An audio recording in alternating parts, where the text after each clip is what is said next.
አብዛኞቹ ሐኪሞች ሙያቸውን ሲጀምሩ ጉዳት አላደርስም ብለው ቃለ መሐላ ይፈጽማሉ። ነገር ግን የዛሬው ታሪካችን ከዚህ በተቃራኒ ስለቆመ አንድ ሰው ነው።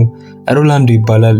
ይህ ሰው በስራው ሰነፍና ብቃት የሌለው ከመሆኑ የተነሳ የእርሱ ስህተት እንዳይታወቅበት ሲል የሌሎችን ሐኪሞች ታካሚዎች መርዝ መርፌ ይወጋ ነበር። ራሱን ጎበዝ ለማስመሰል ሲል ንጹሃን ሰዎችን ለሞት አደጋ ያጋለጠው የዚህ ጨካኝ ሐኪም ታሪክ በቴክሳስ ግዛት ውስጥ ነው የተከሰተው።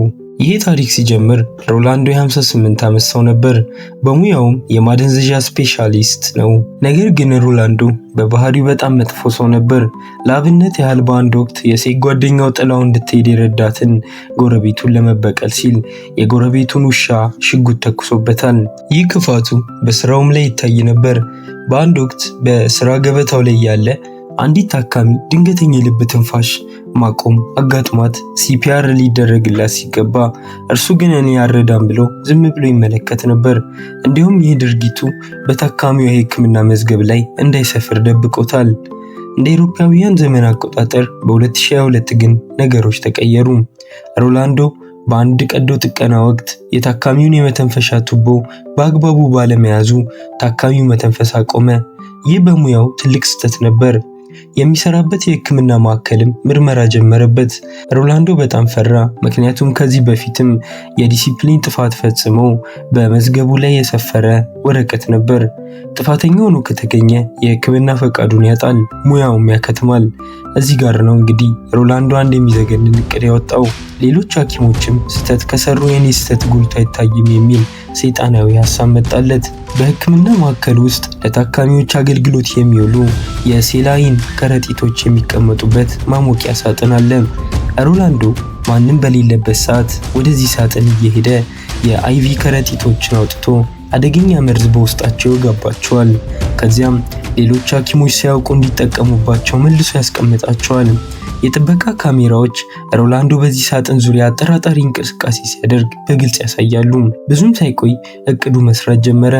አንዲት ሴት ለቀላል ቀዶ ጥገና መጣች። ነርሶችም ሳያውቁ በሮላንዶ የተበከለውን አይቪ ሰጧት።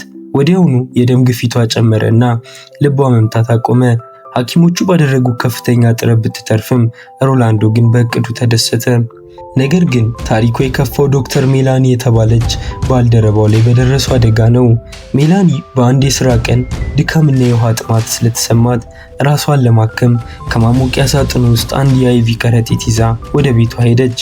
ያ ከረጢት ግን ሮላንዶ መርዝ የከተተበት ነበር። ቤት እንደደረሰች ባለቤቷ አይቪውን አገናኘላት። በ5 ደቂቃ ውስጥ ግን ሜላኒ በከፍተኛ መመጮ ጀመረች። ባለቤቷ ልቧን እየተጫነ እሷን ለማትረፍ ቢሞክርም ሜላኒ በዚያው ሕይወቷ አለፈ። ቢዩፒ ካኬን በተባለ ማደንዘዣ መርዝ ምክንያት እንደሆነ ተረጋገጠ። ፖሊስ ጥርጣሬ ላይ ያለ በሆስፒታሉ ውስጥ አሁንም ድንገተኛ አደጋዎች ይቀጥሉ ነበር። አንድ የ18 ዓመት ወጣት ለአፍንጫ ቀዶ ጥገና መጥቶ በሮላንዶ መርዝ ምክንያት ልቡ መምታት አቆመ። በዚሁ ቅጽበት ግን አንድ ሌላ ሐኪም ከረጢቱን ቀይሩት ብሎ ጮኸ። ከረጢቱ እንደተቀየረ ወጣቱ ወዲያውኑ ተረጋጋ። ሐኪሞቹ ያንን ከረጢት ሲመረምሩ በላስቲኩ ላይ በጣም ትናንሽ ቀዳዳ ምልክት አገኙ። በዚህም አንድ ሰው ሆን ብሎ መድኃኒቶቹን እየበከለ እንደሆነ ተረዳ። የኤፍዲኤ ወኪሎችና ፖሊሶች ምርመራቸውን አፋጠኑ። የቪዲዮ ማስረጃዎችና ምርመራዎች ውጤት ሁሉ ጣታቸውን ወደ ሮላንዶ ቀሰሩ። ሮላንዶ 11 ሰዎችን ለልብ አደጋ በማጋለጥና በዶክተር ሜላኒ ሞት ምክንያት በቁጥጥር ስር ዋለ። በፍርድ ቤቱም ጥፋተኛ ሆኖ ተገኘ። ይህ ሰው ሕይወት ላይ ሲቀልድ የነበረ ሐኪም በመጨረሻም የ190 ዓመት ጽኑ እስራት ተፈረደበት።